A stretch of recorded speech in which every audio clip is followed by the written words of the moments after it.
지금부터 2022년 4월 열린 회의를 시작하겠습니다. 오늘 회의는 국민의례와 표창 수여, 코로나19 관련 현안 보고, 주요 업무 구도 보고에 이어 구청장 권한 등의 당부 말씀 순으로 진행하겠습니다. 먼저 국민의례를 하겠습니다. 전면에 국기를 향해 일어서 주시기 바랍니다. 국기에 대하여 경례.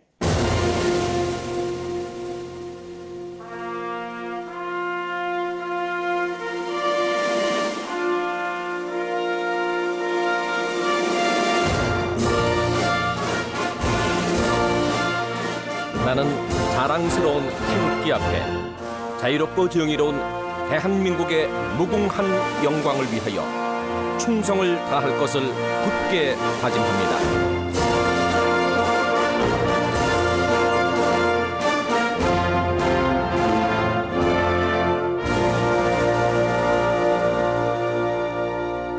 바로 모두 자리에 앉아 주시기 바랍니다. 다음은 2022년 효행 공무원 및 직무유공 공무원 표창 수여가 있겠습니다.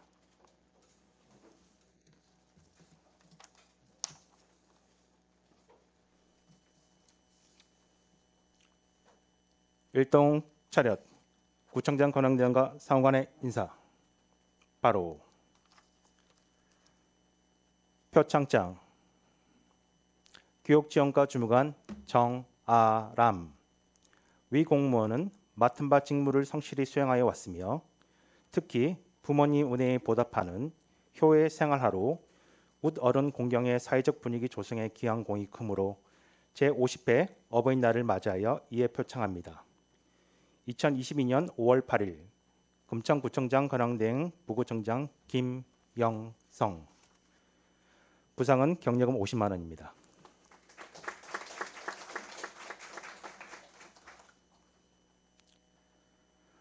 표창장 시흥제사동 주무관 최소영. 위 공무원은 평소 근무 성적이 우수하고 맡은 바 직무를 성실히 수행함으로써 구정 발전에 기여한 공이 크므로 이에 표창합니다. 2022년 4월 25일 금천구청장 권한대행 부구청장 김영성. 부상은 20만 원 상당의 문화상품권입니다.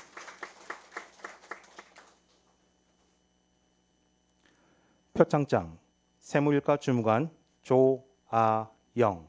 내용은 같습니다.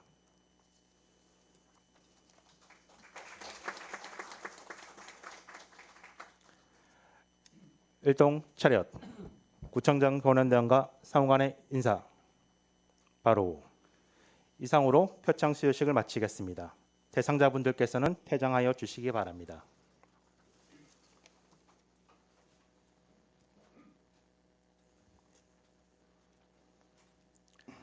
다음은 코로나19 대응 및 추진 사항에 대하여 행정문화국장님의 보고가 있겠습니다. 행정문화국장입니다. 코로나19 대응 현안 보고 드리겠습니다. 자료 1쪽입니다. 코로나19 감염병 발생 및 주요 추진 현황입니다. 금천구 4월 한 달간 코로나 확진자 수는 21,878명이 발생하였고 지금까지 금천구 총 확진자 수는 89,945명이며 이 중에서 완치자 수는 77,882명, 현재 치료 중인자는 2,972명입니다. 전체 확진자 숫자는 서울시 인구 대비 금천구 인구 비율이 2.41%임을 감안할 때 금천구 주민 확진자 비율은 2.36%로 서울시 평균 이하입니다. 4월 24일 현재 전월 대비 26,663명이 감소한 21,878명이 발생하여 오미크론의 빠른 확산세로 2022년 2월부터 큰 폭으로 증가하였으나 3월 정점 이후 감소 중입니다. 다음은 이쪽 임시선별진료소 검사 현황입니다. 선별진료소 및 임시선별검사소의 검사 인원은 4월 한 달간 18,557건으로 일일 평균 618건 검사를 진행하였고 3월 14일부터 병의원 전문가용 신속 항원 검사 시행 실시로 선별 진료소 검사 건수가 큰 폭으로 감소하였습니다. 참고사항으로 임시 선별 진료소인 필승아파트와 독산보건분소는 2022년 4월 30일까지 운영 예정입니다. 다음은 3쪽 주요 추진 현황입니다. 재택치료 추진 현황으로 지금까지 금천구 주민 중 재택치료 인원은 8만 1,004명이며 이 중에서 대부분 해제되었고 현재 재택치료자는 2,158명입니다. 재택치료자 연령별 현황으로 20대가 가장 많고 다음 30대, 50대 순입니다. 2022년 5월 23일부터 격리 의무 해제 및 재택치료 체계 중지 예정입니다. 다음은 4쪽 생활치료센터 입소 현황으로 현재 금천구 생활치료센터에 입소한 주민은 9명이며 서울시 및 병원 이송 인원은 466명입니다. 참고로 금천구 생활치료센터는 2022년 5월 1일부터 운영 중단 예정입니다. 그동안 해외 입국자 검사 인원 및 결과입니다. 입국자 전체 12,204명 검사를 하였고 이 중에서 89명이 양성이었습니다. 다음은 5쪽 민생지원 추진사항입니다. 금천구 건강돌봄 재난지원금 지원은 4월 4일부터 신청을 시작해서 4월 22일 현재 16만 8,191명 신청을 하여 신청률 71%를 보이고 있습니다. 두 번째 미취업 청년 취업 장려금 지원은 4월 22일 현재 682건 접수하여 신청률 48.7%를 보이고 있습니다. 다음은 안심숙소 운영 지원입니다. 지금까지 확진자 중 안심숙소 이용은 105건 이용하였으며 참고로 안심숙소는 5월 23일부터 중단 예정입니다. 이어서 6쪽입니다. 소상공인 방역 물품비 지원으로 1,907건 지급 건수에 1억 8,900만 원 지급하였고 서울 임차 소상공인 지킴 자금은 7,204건 지급 건수에 72억 400만 원 지원하였습니다. 다음은 집합금지 영업제한 업종 폐업 지원금 지원으로 신청 접수 68건에 이 중 심사 결과 42건에 대한 2,100만 원 지원하였습니다. 이어서 7쪽입니다. 코로나19 입원 격리자 생활지원비 지원입니다. 지금까지 26,288가구에 79억 2,300만 원 지원하였습니다. 다음은 코로나19 자가격리자 물품 지원비 지원으로 2022년도에 4,642가구에 4억 6,400만 원 지급하였습니다. 이상으로 보고를 마치겠습니다. 코로나19 예방접종 현황에 대하여 보건소장님의 보고가 있겠습니다. 네, 보건소장입니다. 31쪽부터 코로나19 예방접종 추진 상황 총괄 보고 드리겠습니다. 4월 22일 18시 기준 금천구 1차 접종률은 97.9, 2차 접종률은 97.0, 3차 접종률은 72.8, 4차 접종률은 1.1입니다. 1차, 2차 접종 대상은 만 5세 이상이고 3차 접종 대상은 만 12세 이상, 4차 접종 대상은 만 60세 이상 고위험 집단시설 면역 저하자입니다. 연령별 성별 접종 현황으로 성별 현황을 보면 1차, 2차의 경우는 남성에서 약간 높고 3차, 4차의 경우는 여성에서 약간 높게 나타났습니다. 연령별 접종 현황은 자료를 참고해 주시기 바랍니다. 32쪽 고위험 집단시설 4차 접종 현황으로 대상은 요양병원 시설의 입원자, 종사자, 정신건강증진기관의 접종 동의자입니다. 4차 접종률은 4월 22일 18시 기준 78.1입니다. 예방접종 후 이상반응 신고 현황으로 보상 현황은 452건 신고 접수에 심사 완료 보상 96건, 기각은 176건에 대해서 기각되었습니다. 보상 96건은 진료비, 치료비에 대해서 보상이 되었습니다. 33쪽 예방접종 관련 참고사항입니다. 코로나19 확진 이력이 있는 자에 대한 예방접종 공고 기준이 4월 13일자로 변경되었습니다. 확진 이력이 있는 1차, 2차 미접종자의 경우 변경 전에는 5세에서 11세의 경우 고위험군의 경우만 접종을 공고하였으나 변경 후에는 고위험군 접종 공고하고 일반군의 경우도 접종 희망하는 경우는 접종이 가능하게 되었습니다. 12세 이상인 경우 1차, 2차 미접종자 중 확진자의 경우는 접종 적극 공고로 변경 전하고 동일합니다. 3차, 4차 미접종자의 경우 확진 이력이 있는 자의 경우는 12세 이상인 경우 접종 미공고에서 접종 대상자 중 접종 희망하는 경우 모두 접종이 가능합니다. 기확진자 접종 가능 시기는 격리 해제 이후 증상이 없고 컨디션 회복 이후 접종이 가능하고 항체 치료나 혈장 치료 받은 경우는 90일 이후 접종이 가능합니다. 코로나 기확진자 예방접종 공고 기준에 대해서 홈페이지에 정보 제공하도록 하겠습니다. 이상입니다. 다음은 2022년 5월에 추진할 주요 업무 및 행사를 함께 공유하겠습니다.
다음은 부서별 주요 업무 구도 보고가 있겠습니다.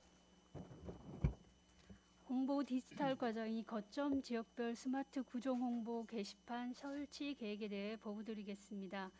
본 사업은 다양한 구종 정보에 대한 주민 접근성을 높이기 위해 추진하는 사업으로 46인치 실외용 디지털 사이니지 세대를 주민 참여 예산으로 설치 예정이며 소요 예산은 3,900만 원입니다. 중점 추진 사항입니다. 실외용 디지털 사이니지 설치 장소 선정을 위해 지난 3월부터 관내 설치 가능한 장소들을 현장 확인하였고 관련 부서 및 관계자들과의 협의를 거쳐 지역별 안배 및 홍보 효율성, 설치 용이성 등을 고려하여 가산 디지털 단지역 주변, 독산 이동 푸른골 어린이 공원 내, 시흥 사거리 등 3개소를 설치 예정지로 선정하였습니다. 설치 시기는 5월 중이며 설치 후 구정 일반 홍보 영상 및 포스터를 송출하게 됩니다. 다음은 협조 사항입니다.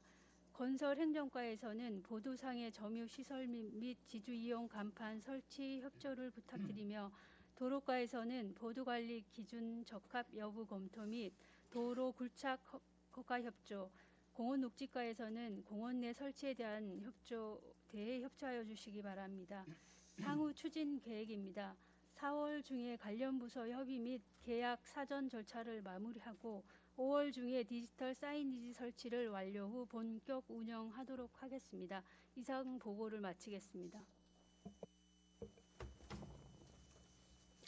교통행정과장이 금천구 마을버스 교통체계 개선 용역 착수에 대해 보고드리겠습니다.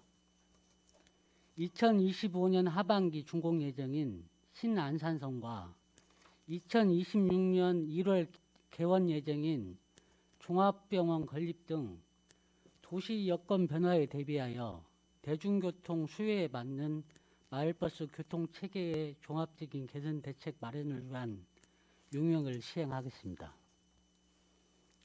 지역 개발에 따른 교통 수요 변화에 대비를 위한 종합적 대책을 수립하고 마을버스 운영 편의성과 공공성 강화, 교통 소외지역 및 교통 약자를 위한 서비스를 향상시키는 방향으로 추진하겠습니다. 용역 기간은 2022년 5월부터 12월까지 8개월간으로 착수 보고회를 5월중 개최하겠습니다. 착수 보고의 주요 내용은 용역 추진 계획과 수행 방향을 제시 공유하고 용역 추진 방법 및 일정, 실증 사례와 용역 수행 참여진 구성 인력에 대해 보고드리겠습니다.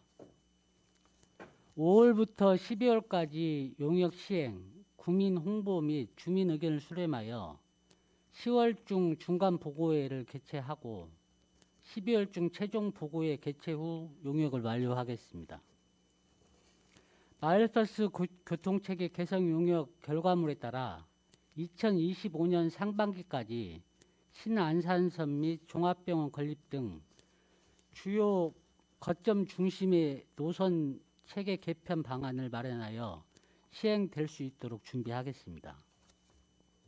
협업 협치 사항입니다. 홍보 디지털과에서는 보도 자료 및 구 홈페이지 등에 홍보해 주시기 바랍니다. 이상 보고를 마치겠습니다. 12쪽입니다.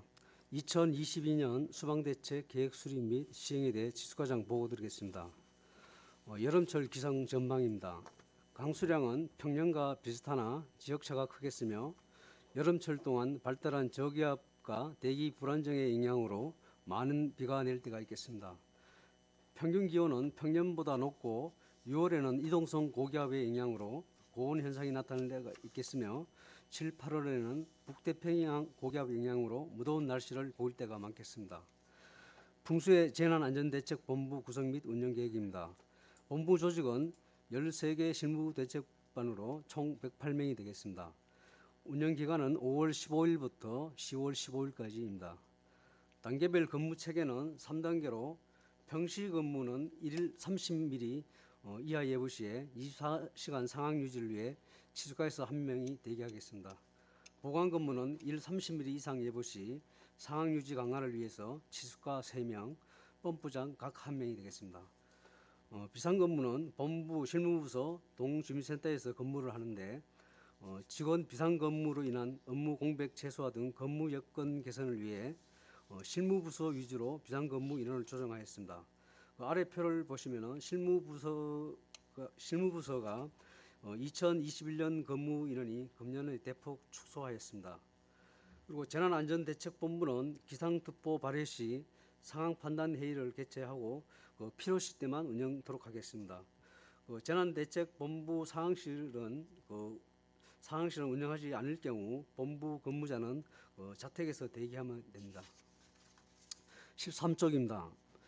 풍수의 안전대책 추진 현황입니다. 사전 대책으로 수방시설 및 수해 취약 지역 점검 정비는 총 375개소이며 공사장 35개소, 사면시설 115개소, 지하시설 8개소, 수방시설 7개소, 기타 210개소가 되겠습니다.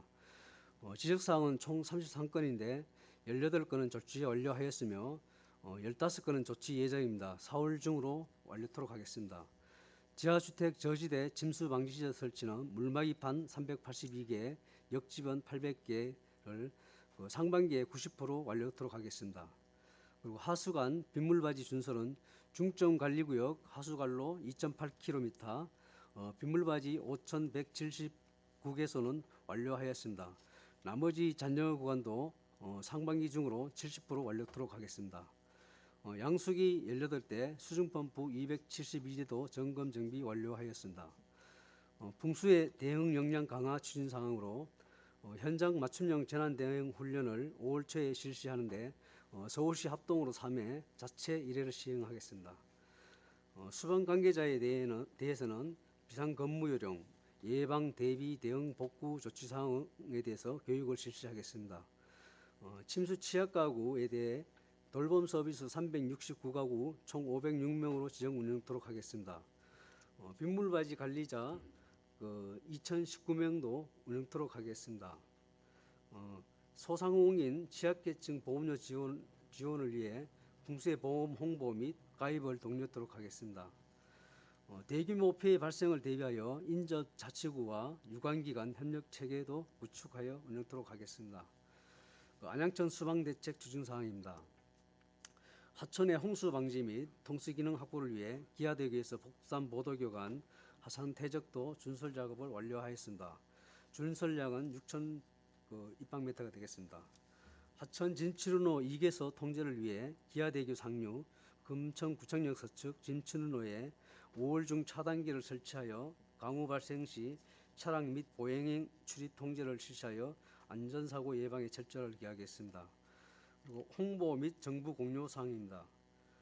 풍수에 대비 주민행동 요령 홍보를 5월 안전점검의 날 행사와 병행 추진토록 하고 소식지, 홈페이지, 지역 신문사 등을 활용하여 신속하게 정보를 공유토록 하겠습니다.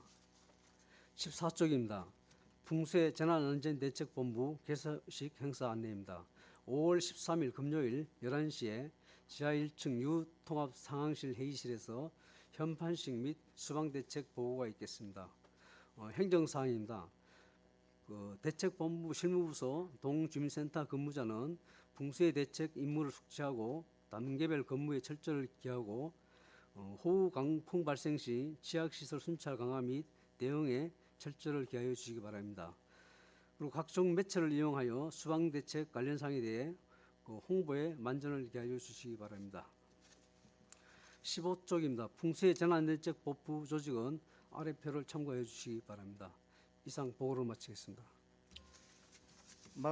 마을자치과 소관 금년 6월 1일 실시하는 제8회 전국 동시지방선거 법정사무 주요 추진사항과 관련하여 보고드리겠습니다. 먼저 선거 개요입니다.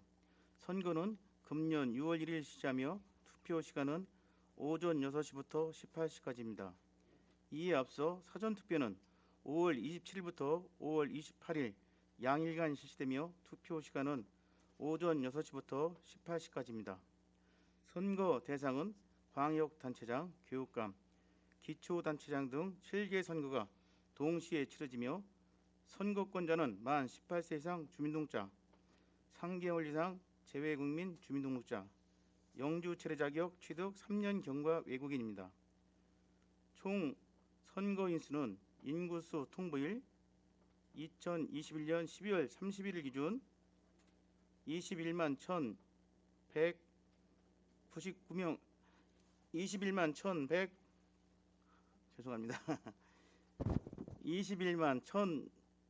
1,998명이며 이는 인구수 대비 90.4%에 해당됩니다.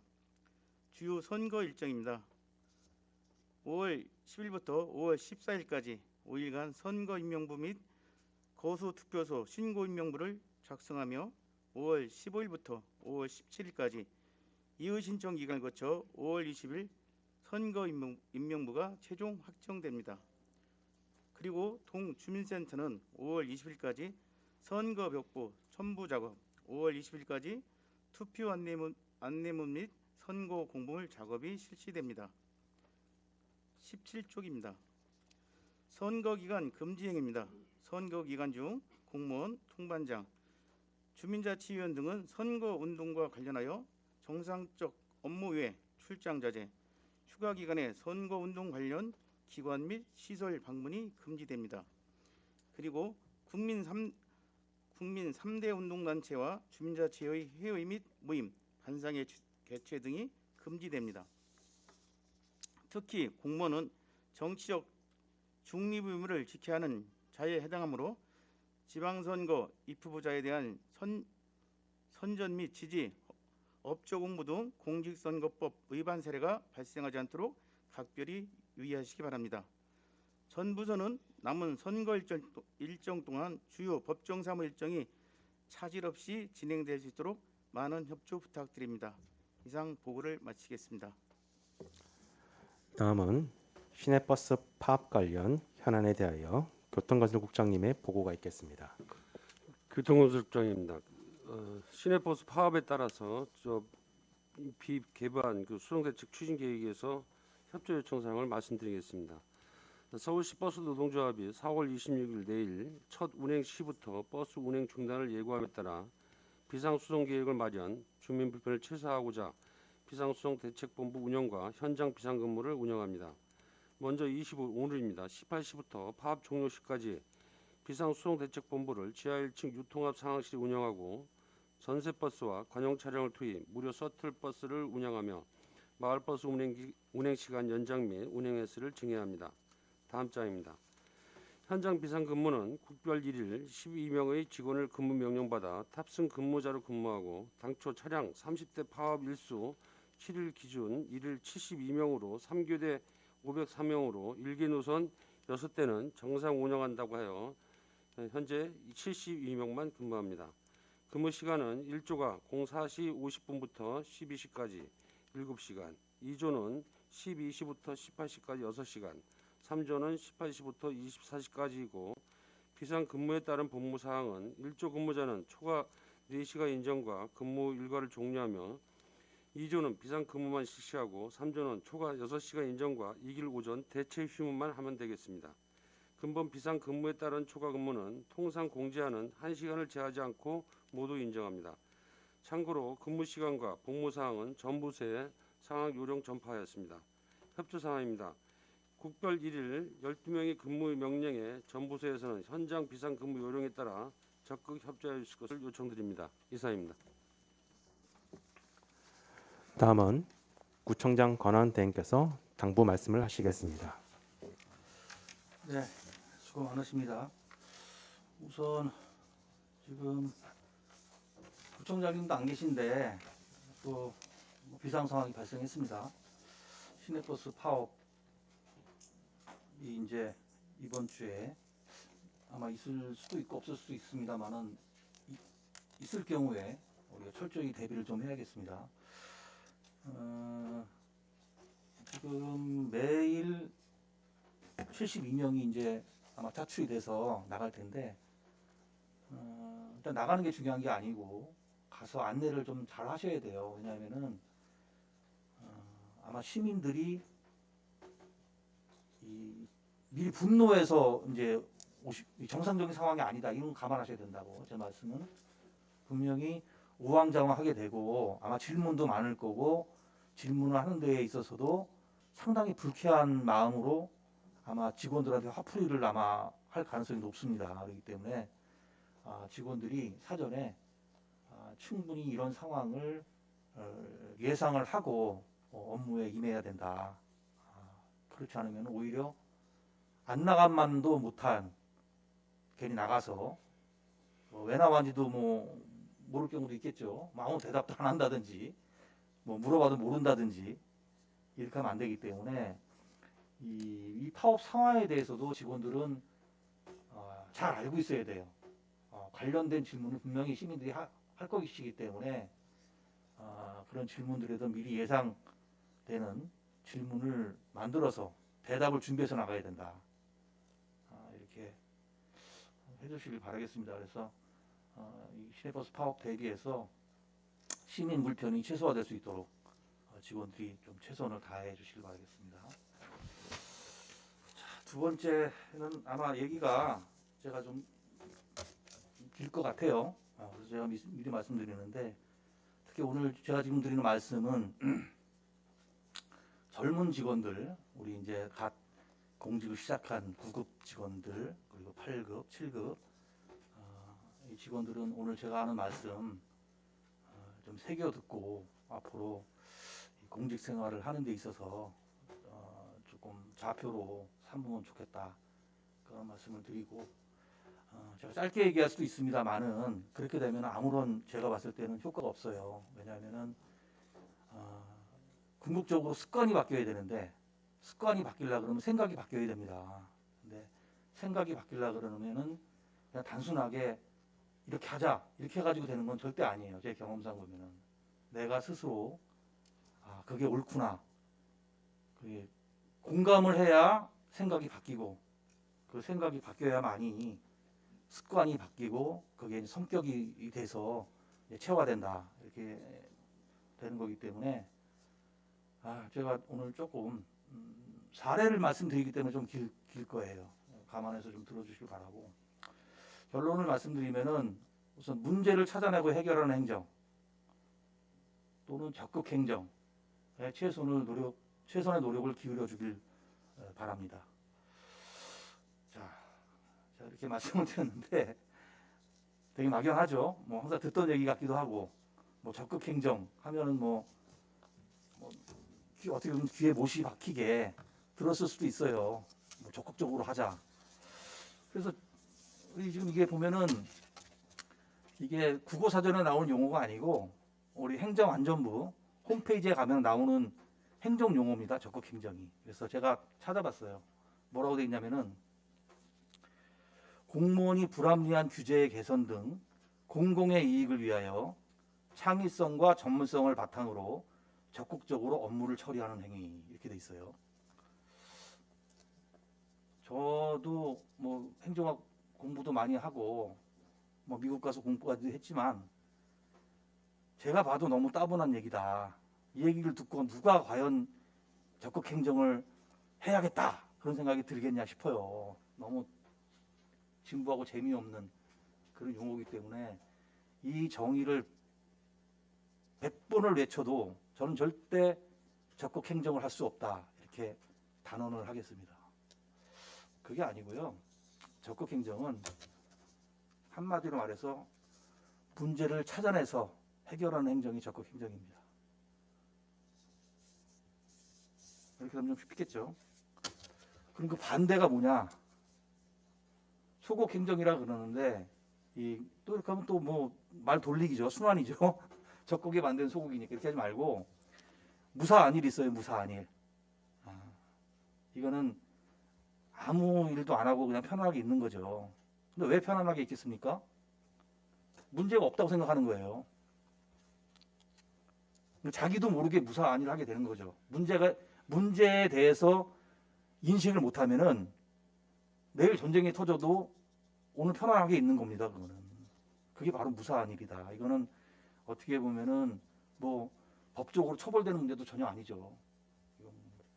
문제가 없는데 뭐 어떻게 하란 말이냐, 이렇게 되는 거예요. 근데 대부분 우리는 여기에 빠져 있다, 이 말씀입니다. 근데 더 나쁜 게 있긴 있죠. 또 문제가 있는데도 안 하는 거 이거는 이제 직무유기고 이런 거죠. 문제가 있는데 안 해요, 이거는. 근데 이런 것까지는 안 가요. 보통 주로 이제 무사안일, 우리가 주로 하는 게 복지부동, 복지안동, 뭐 눈치만 보고, 주로 이런 게 이제 공무원들의 특기라고 이제 일반 국민들이 생각하는 겁니다. 그렇죠? 뭐 굳이 문제를 뭐 파헤쳐가지고 내가 일만 힘들고 뭐 승진되는 것도 아니고 나중에 책임만 지는데 누가 하겠습니까? 그래서 이 무사 안일이 어떻게 보면 만연해 돼 있고 적극 행정은 우리가 어떻게 알면서도 안 한다 이렇게 이제 생각을 할 수 있겠습니다. 근데 저는 이제 시에서 한 25년 근무를 했고 나머지 이제 구청에서 했는데 제가 이제 여러분 잘 아시겠습니다만은 1995년에 제가 금천구청 개청하면서 청소행정과장으로 처음 부임을 했어요. 근데 그게 처음 제가 공무원 시작한 건 아니고요. 제가 원래 동작구청에서도 근무를 했었고 그 전에 구로구청에서도 근무하다가 온 겁니다. 그래서 세 개 구청을 제가 이미 다닌 상태에서 금천구청에 왔었는데 그때 뭐 젊은 나이에 갑자기 뭐 구청 과정을 하다 보니까 사실은 누가 뭘 좀 가르쳐 줬으면 좋겠는데 아무도 가르쳐 주는 사람이 없는 거예요.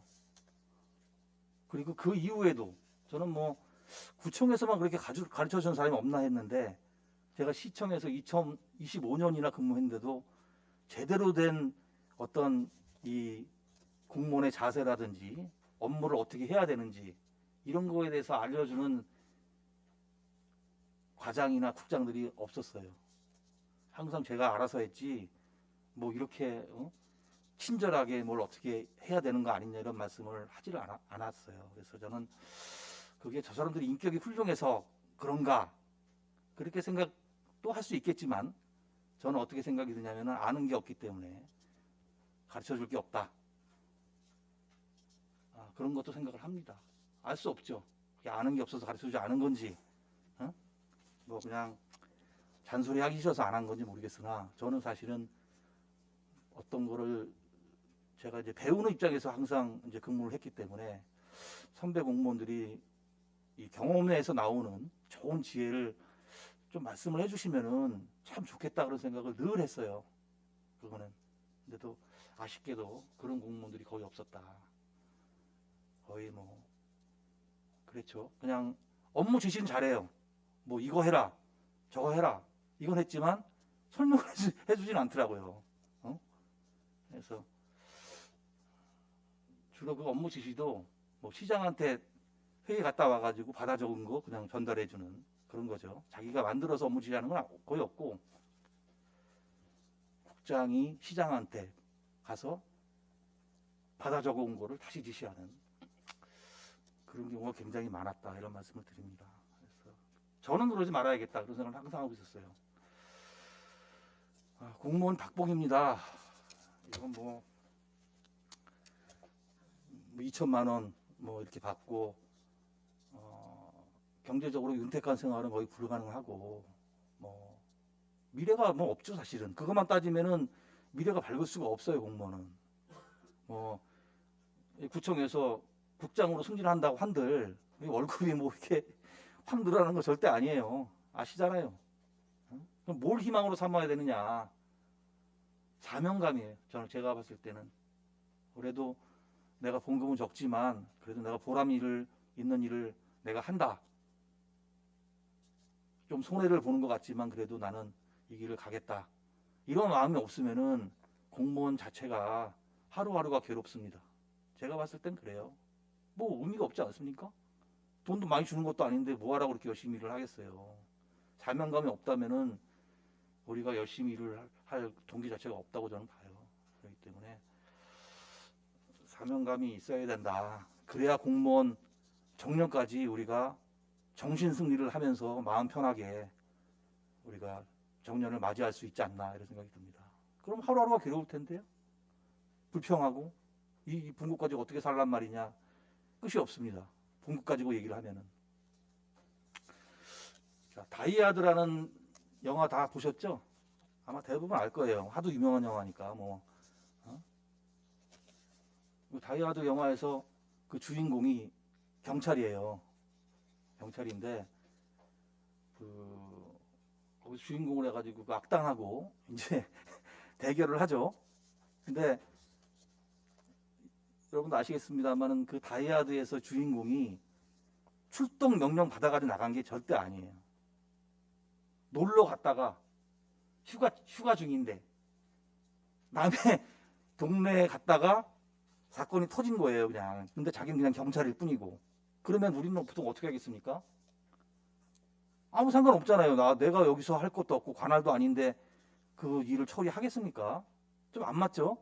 그래서 아마 우리 한국 경찰 같으면은 100이면 100 아마 그냥 다 도망 나왔을 거예요, 같이. 출동 명령 받고 나가서도 도망 나가는 판국에 자기 그것도 아니고 휴가 중에 남의 동네 가가지고 악당하고 싸우겠습니까? 목숨 걸고. 근데 그게 다이아드의 영화래요. 그게 적극 행정이라고 저는 보는 것이죠. 자, 그러면은 그럼 그 영화에 나오는 그 경찰이 그럼 영화에만 나오는 거냐? 제가 미국에서 6년을 살았습니다마는 뭐 운이 좋았죠. 서울시에서 다 지원을 해서 97년에 미국 가서 4년 있다 오고 또 2016년에 가서 2년 있다 오고 혜택을 많이 받은 사람입니다, 저는. 그래서 경찰 행태를 저는 이제 관찰했어요, 미국에서 어떻게 하나. 우리나라 경찰은 경찰차가 가는데 신호 위반을 하거나 뭐 이렇게 하면은 그냥 지나쳐요. 못 본 체 하더라고요. 우리나라 경찰은 그렇습니다. 자기가 교통경찰이 아니면 건드리지 않아요, 그냥. 막 신호 위반하고 가거나 뭘 해도 가만 놔둔다고요, 우리 경찰은. 근데 미국 경찰 안 그래요. 자기 소관도 아닌데 자기가 그냥 길 가다가도 위반하는 차량이 있으면 바로 단속해버려요. 그게 우리나라 경찰하고 차이점입니다. 그런 게 적극 행정이라고 저는 보는 것입니다. 그게 뭐 어려운 게 아니에요. 시민을 보호하고 있는 거 아니겠습니까? 그렇게 함으로 인해 가지고 자기 힘들죠. 자기 업무도 아닌데 그냥 일반 형사가 그거 단속하고 있으면 되겠어요? 근데 한다니까, 미국은.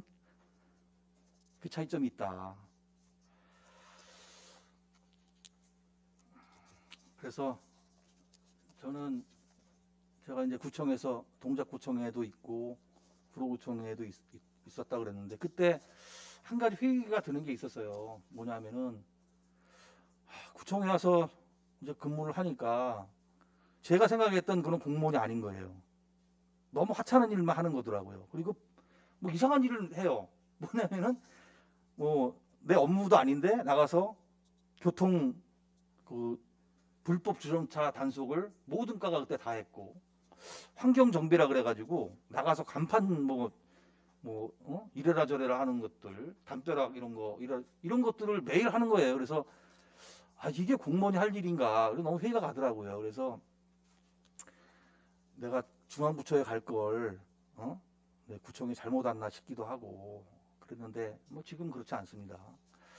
중앙부처 공무원들은 뭐 중요한 정책을 만들고 우리는 하찮은 일을 하는 그런 게 아니에요. 우리도 얼마든지 정책을 만들고 사회를 변화시킬 수 있다고 저는 확신을 합니다. 그거를 제가 오늘 사례를 말씀드릴 거예요. 실제로 어떻게 그런 일이 있을 수 있는지. 자, 적극행정 사례 한번 제가 말씀드려볼게요. 청계천 복원, 이거 적극행정이라겠습니까? 아니겠습니까? 그냥 놔둬도 돼요, 원래. 아무 문제 없는 겁니다, 거기. 고가도로 힘들게 만들어가지고 교통 뻥뻥 뚫리는데 뭐 하려고 그거를 헐어가지고 거기다가 개천 복원을 합니까? 그 당시에 엄청나게 반대가 많았어요. 뭐 경제적인 효과가 뭐 마이너스다, 교통 대란 온다, 이랬는데도 했다고요. 그거 왜 했겠습니까? 한 가지예요. 문제라고 본 거죠, 문제로. 환경 문제가 있다, 이렇게 본 겁니다. 그래서 그 문제를 해결하기 위해서는 반드시 우리 미래 세대에서는 환경이 중요하기 때문에 도심 환경 개선을 위해서는 교통 문제보다는 환경 문제를 우선해서 한 겁니다. 그게 문제라고 생각 안 했으면 청계천 복원은 없죠. 버스 개혁 마찬가지입니다. 버스 그때 잘 다녔어요. 아무 문제 없습니다. 그때 뭐 멀리서 뭐 버스 요금 내고 또 내려가지고 지하철 요금 내고 따로따로 내는 게 그게 무슨 문제가 되겠습니까? 외국 가면 다 그렇게 내는데 뭐 우리나라만 그렇게 하는 것도 아니잖아요. 그렇게 환승제하는 나라가 별로 없었어요, 그 당시에. 그걸 문제로 삼은 게 이상하잖아요, 그죠? 근데 그게 문제라고 보는 거죠. 여러분들 지금 생각해는 그게 문제라고 보일 거예요. 근데 그 당시에는 문제가 있는데도 문제를 인식 안 한 사람이 태반이었다 이 말씀이죠. 저는 그런 게 바로 적극행정이다. 자, 적극행정 다시 한번 말씀드리면 문제를 봐야지 적극행정을 할 수 있습니다. 문제가 안 보이면 적극행정을 하려고 싶어도 못하는 거죠. 자, 그러면은 지금 이 말씀을 드리는 부구청장은 뭐 지는 뭐 부구청장으로서 직원들한테만 적극행정 해라 하고 자기 시키기만 하면 뭐 되는 거냐 이렇게 생각할 수 있고, 사실 그렇게 하는 사람 많았죠. 제 전임도 다 그랬어요. 부구청장 자리는 원래 좀 쉬었다 가는 그런 자리로 서울시에서는 다 인식을 하고 있습니다. 구청 가가지고 무슨 일을 해 가서 직원들하고 그냥 잘 있다가 힐링하고 오면 되지. 이게 부구청장 자리예요, 원래가. 그게 무사 아니죠, 근데. 그게 뭐야, 그게. 봉급타금 먹고. 말도 안 되는 거를 많은 사람들이 그냥 당연하게 생각하는 게 지금 있습니다. 그런 거 아니고요. 자, 그래서 제가 여러분들의 지시하지 않고 제가 손수 처리한 사례 2가지를 오늘 말씀드릴 거예요. 직원들은 안 시키고 제가 했어요. 적극행정을. 그게 한번 들어보시고 그게 적극행정인지 아닌지 한번 사례를 보면 여러분들도 아마 이해가 쉬울 것 같아서 말씀을 드리는 거예요. 자, 종합병원 있죠? 착공식 했습니다. 수건 사업이고 참 우여곡절을 겪은 그런 사업이에요. 어려웠죠. 근데 어려웠던 게 있어요. 뭐 부용해서 부지를 처음에 살 때는 저게 이제 아파트를 한 60% 건립할 수 있고 40%만 병원 부지로 하면 되는 걸로 해서 병원을 하겠다 하고 들어온 거예요, 원래가 시작할 때. 근데 조례가 갑자기 바뀌었어요. 그 이후에 서울시 강서구에 있는 어떤 시의원이 이렇게 공장 이적지, 공장이 많았던, 공장이 50% 이상 있었던 부지는 아파트를 50% 이상 못 짓고 산업 부지를 40%가 아니라 50%로 의무적으로 확보하도록 이렇게 만든 겁니다. 그래서 부용이 그 유탄을 맞은 거예요. 원래 부용을 위해서 그 조례를 개정한 게 아니고요. 강서구에 CJ 부지라고 있어요. 훨씬 넓습니다. 여기보다 몇 배 넓을 거예요, CJ 부지가.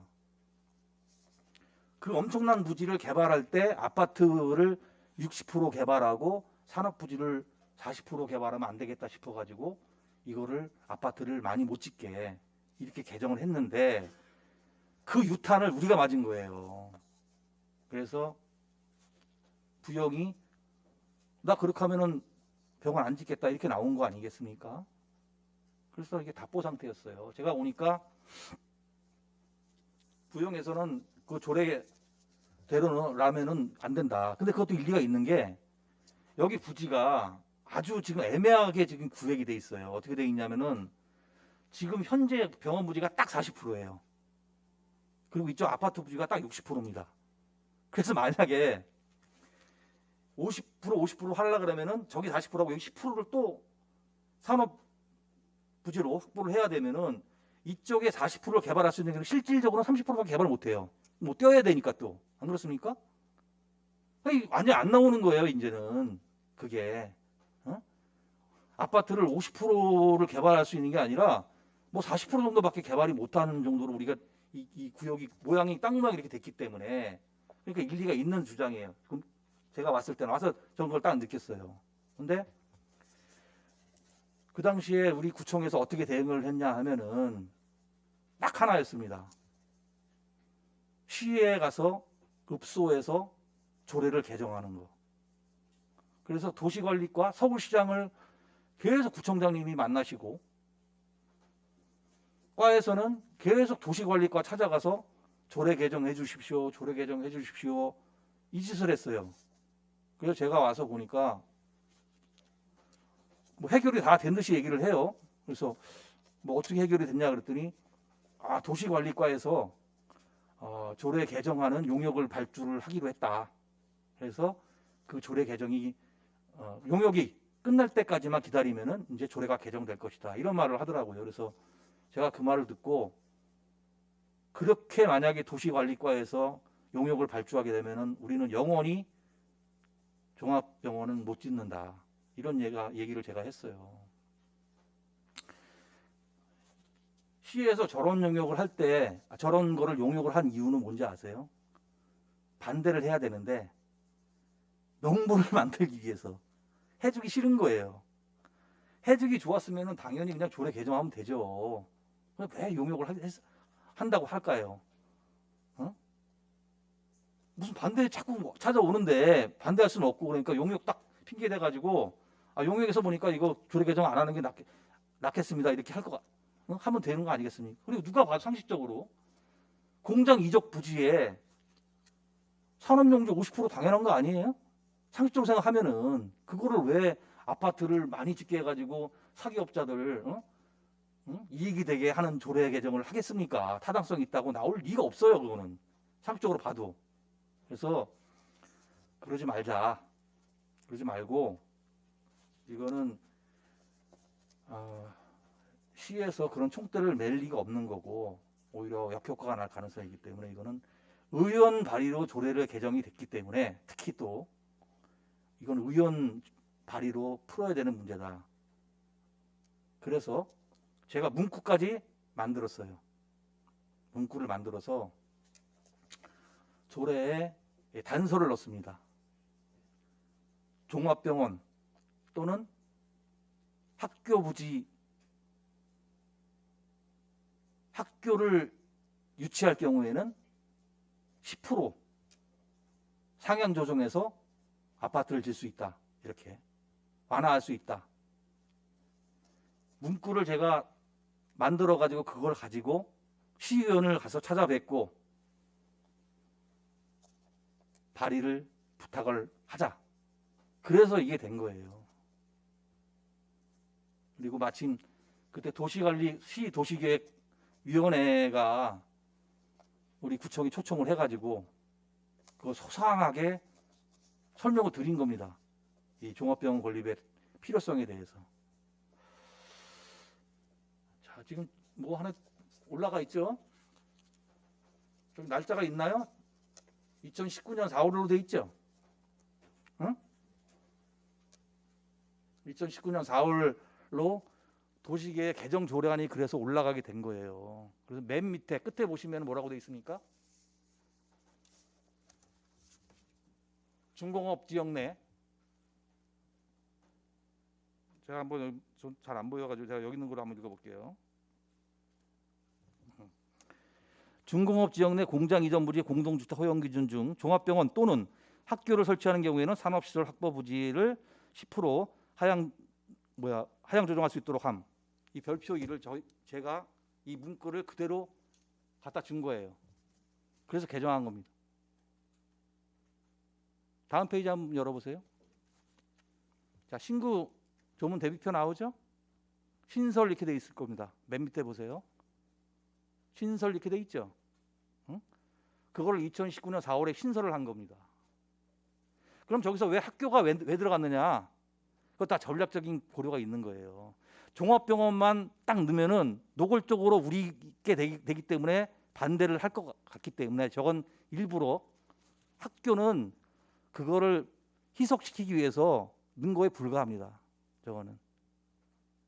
그래서 저 조례가 결과적으로 통과가 돼서 그 다음 페이지 보세요. 지금 현행 조례에 보면은 이미 개정이 돼 있죠.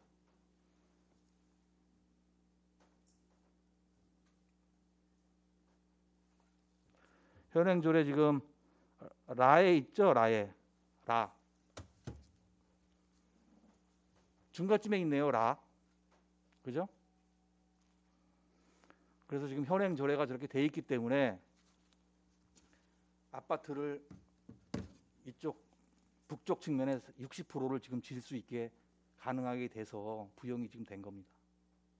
만약에 저 조례 개정을 만약에 안 하고 제가 과거에 있던 사람들처럼 그냥 그래 기다려보지 이렇게 했으면 끝난 거예요. 못했습니다. 저는 확신하고 단언하건대 우리 종합병원은 하기가 어려웠을 거예요.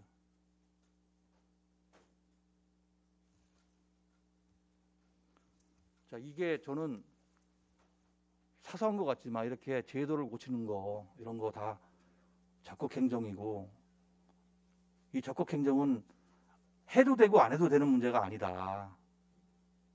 안 하면 안 되는 겁니다. 안 하면 안 되는 거.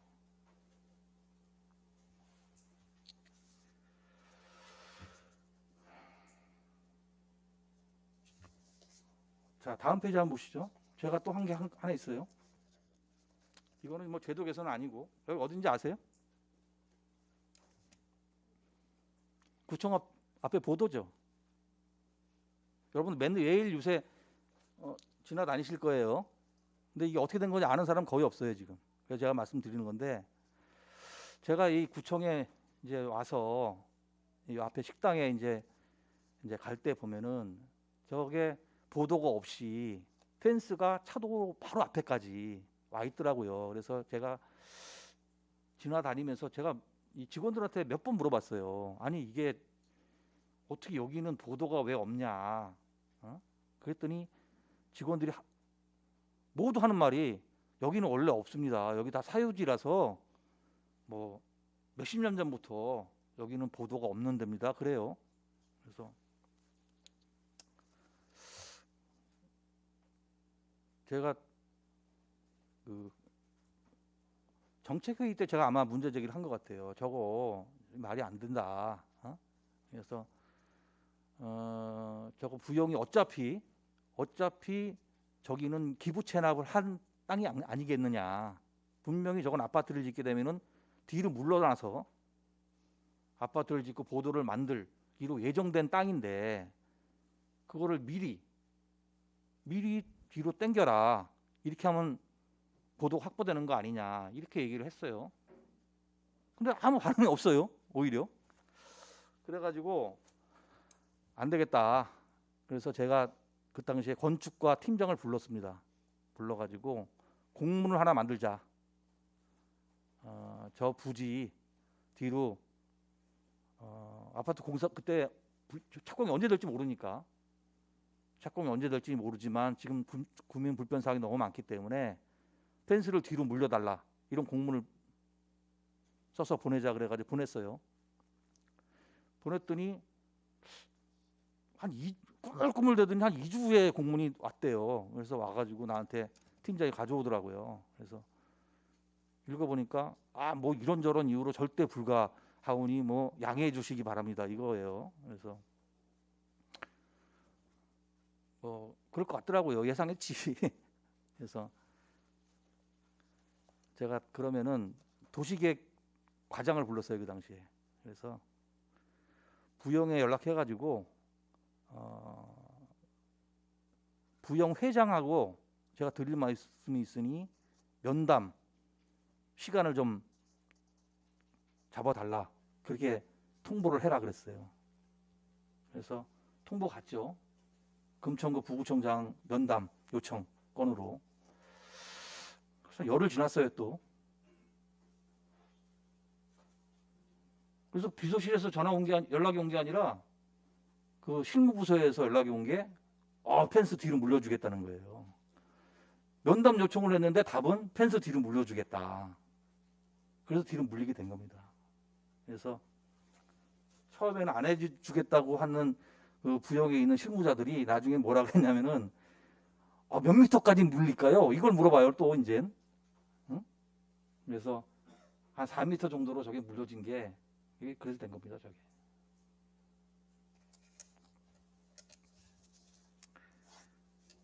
저것도 아무 문제가 없지 않습니까? 제 앞에 수많은 부구청장이 왔다 갔다 밥 먹으러 다녔는데 아무도 문제 제기를 하지 않았잖아요.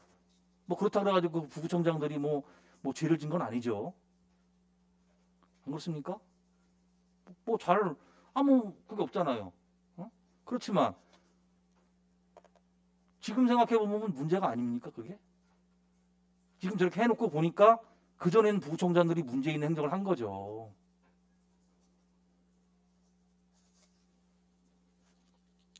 무사한 일도 문제가 된다 이 말씀 드리는 거예요.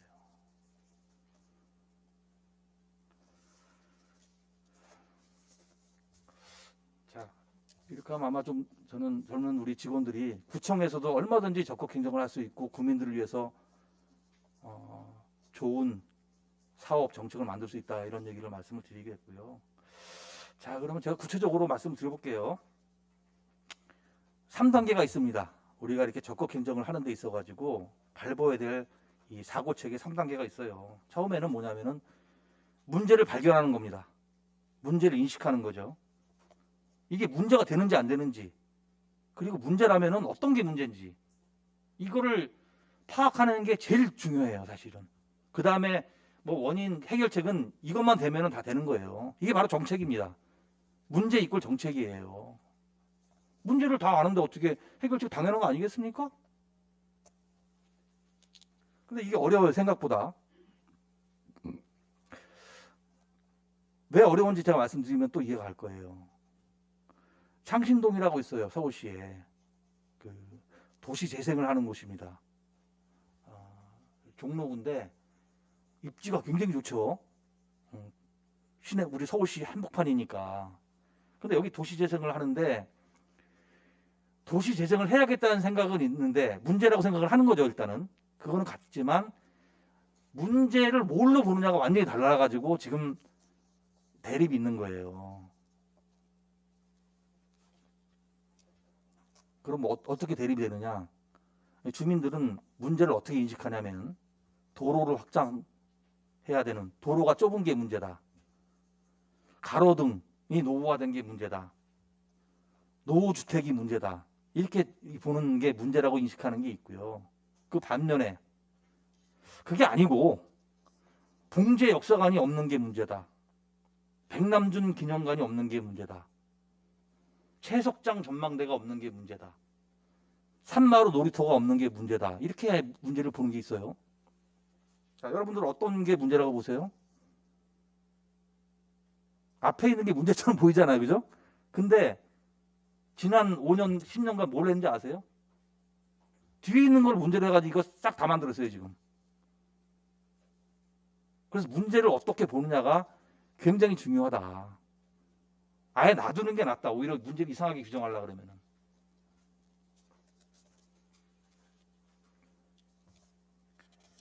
자, 문제를 어떻게 보느냐, 이거 굉장히 중요하고요. 교통 문제도 마찬가지죠. 승용차 운전자들의 차 막히는 게 문제다. 이렇게 보면 또 승용차 운전자를 위한 정책이 나와야겠지만 또 그게 아니다. 대중교통 버스 환승 편하게 하는 게 문제다. 이렇게 하면은 또 그게 가는 거죠. 그래서 문제가 굉장히 중요하다. 이렇게 가는 거고요. 그 다음에 지금 문제가 뭔지, 문제가 되는지 안 되는지 이렇게 하면은 원인을 이제 파악하면 되겠죠. 원인 파악이 굉장히 중요합니다. 근데 이거를 아까 뭐 종합병원 예를 들어보면은 그 원인이 시의원이 개정한 시조례가 문제가 있다고 원인 파악이 됐기 때문에 우리가 된 거예요. 그게 아니고 그냥 막연하게 시집행부, 서구시장의 의지가 없어서 이게 안 되는 거다. 이렇게 생각했으면은 기다리는 거죠, 그냥. 그래서 그 원인 파악을 제대로 해야 된다. 이런 말씀 드리는 거예요. 그 다음에 이제 원인 파악 됐으면 당연히 이제 해결 방안 마련을 해야 되겠죠. 근데 해결 방안이 뭐 딱 한 가지만 있는 건 아니에요. 여러 가지가 있습니다. 해결 방안이. 문제가 원인이 파악됐어도 그게. 그래서 그런 여러 가지 해결 방안 중에서 가장 이제 합리적으로 가장 효율적인 방안을 찾는 게 제가 2년 전인가 3년 전에 얘기했던 뭐 효율성이라든지 뭐 이런 거, 이런 행정 이념 이런 게 되겠습니다. 예를 들어서 서울시 조례가 문제라 그랬을 때 우리가 어떻게 접근할 것이냐, 그죠?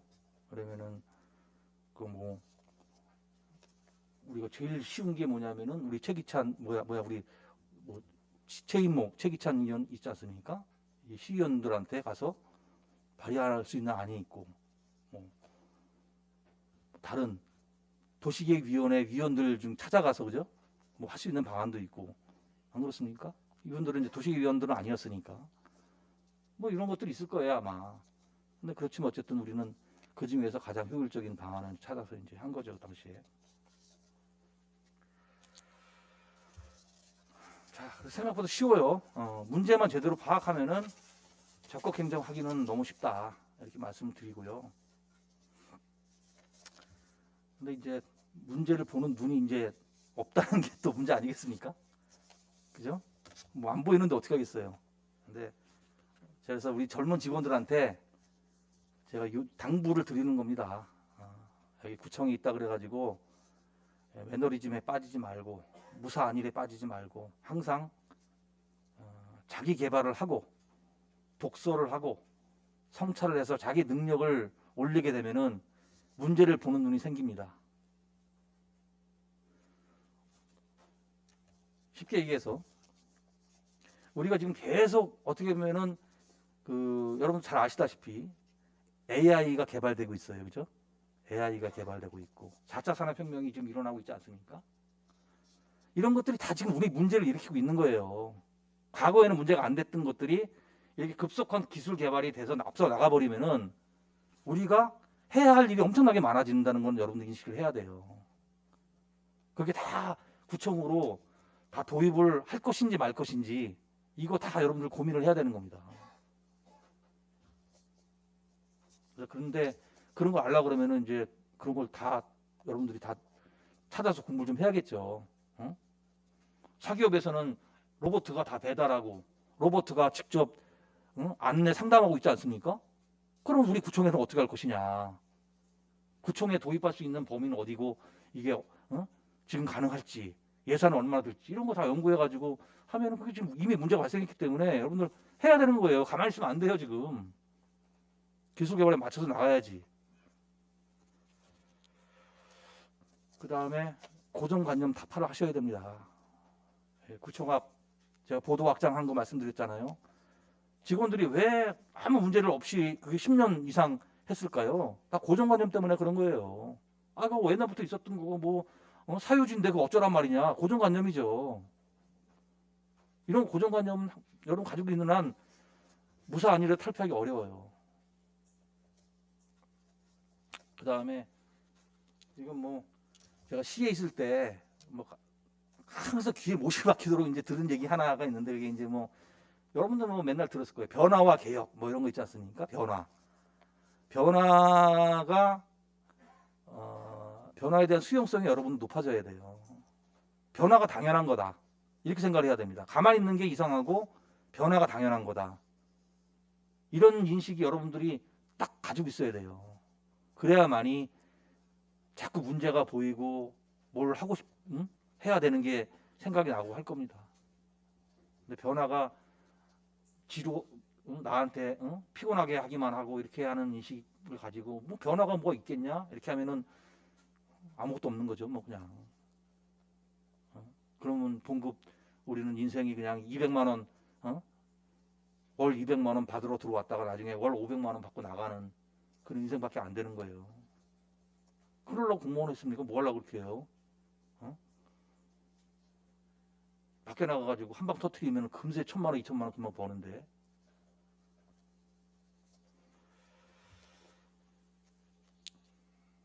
자, 뭐 시간이 조금 됐는데 제가 말씀드렸다시피 길게 한 이유는 여러분들이 생각을 좀 바뀌어야 되고 젊은 사람들이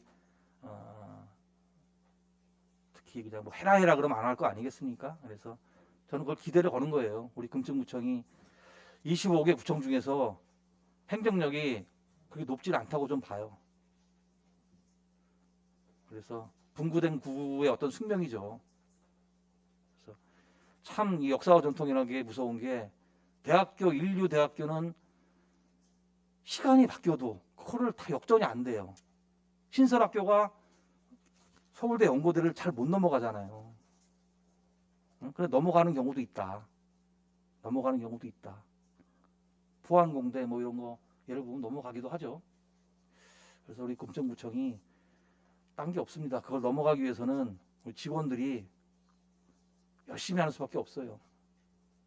넘어갈 수 있다고 저는 확신을 하고요. 그래서